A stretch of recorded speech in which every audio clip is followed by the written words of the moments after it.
السلام عليكم ورحمة الله تعالى وبركاته. نتمنى تكونوا بخير وعلى خير.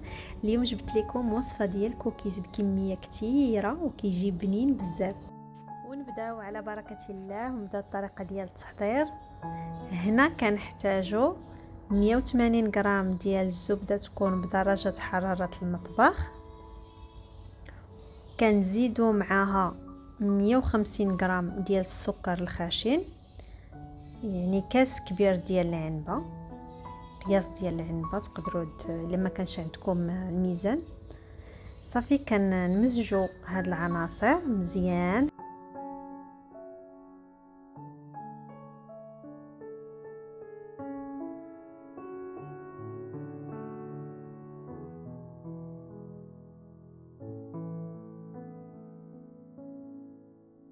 وهذا هو القوام اللي خصنا نحصلوا عليه، يكون بحال بوماد. هنا انا درت جوج ديال البيضات يكونوا تاهم بدرجه حراره المطبخ، ونخلطوا كلشي مزيان مزيان حتى كينسجموا العناصر بيناتهم.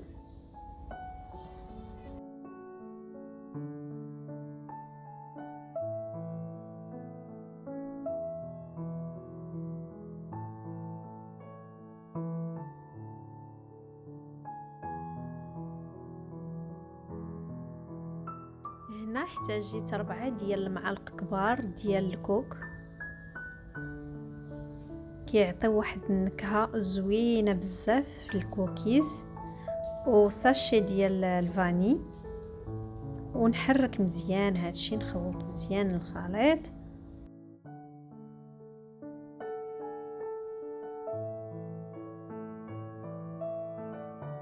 هنا ضفت معلقه كبيره ديال الشوكولاته ديال الدهن، ولا ما كانتش متوفره عندكم تقدروا تعوضوها بالكاكاو، حيت كتعطي داك اللون الذهبي للكوكيز، وحتى في البنه كتجي بنينه.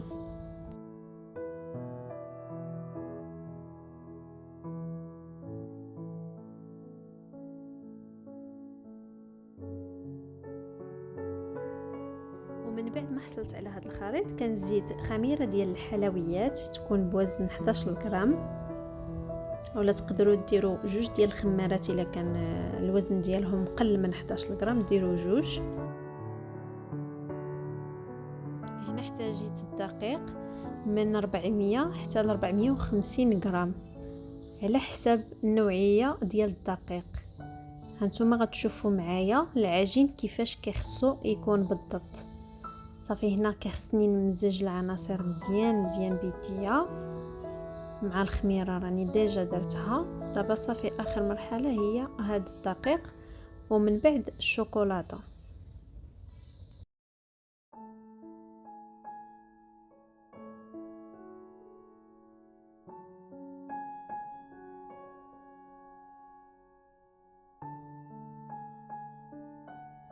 صافي دابا كندير الشوكولاته، قطعتها طريفات صغار، ولا كان عندكم الحبيبات ديال الشوكولاته يكون احسن.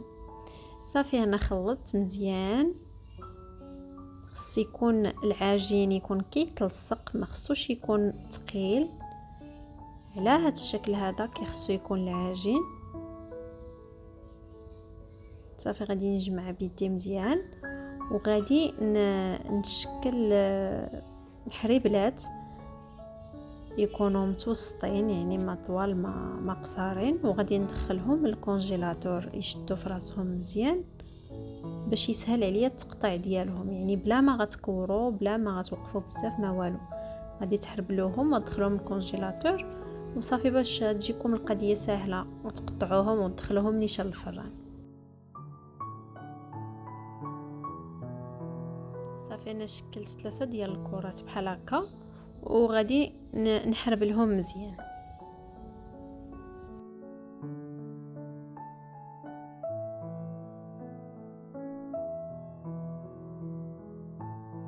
صافي هنا انا درتهم في البابي الومنيوم. من الاحسن انكم ديروهم في السلوفان، انا هنايا ما كانش متوفر عندي ودرت الالومنيوم. وصافي وغندخلهم الكونجيلاتور يشدوا راسهم، ماشي بزاف، واحد 30 دقيقه هكا كيكونوا شدوا راسهم، ونخرجهم.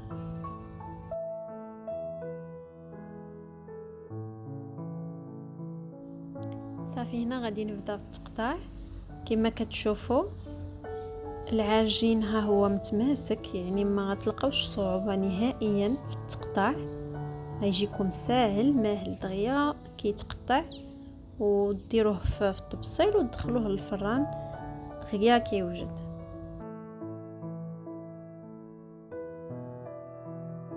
وصافي ندخلو الفران نخليه يطيب على خاطرو باش يعطينا هذا اللون هذا ويجي مقرمش وبصحة والراحة. ونتمنى وصفة اليوم تنال الاعجاب ديالكم، وما تنساوش تشتركوا بالقناة باش يوصلكم كل جديد ومع فيديو جديد ان شاء الله، وبالصحة والراحة.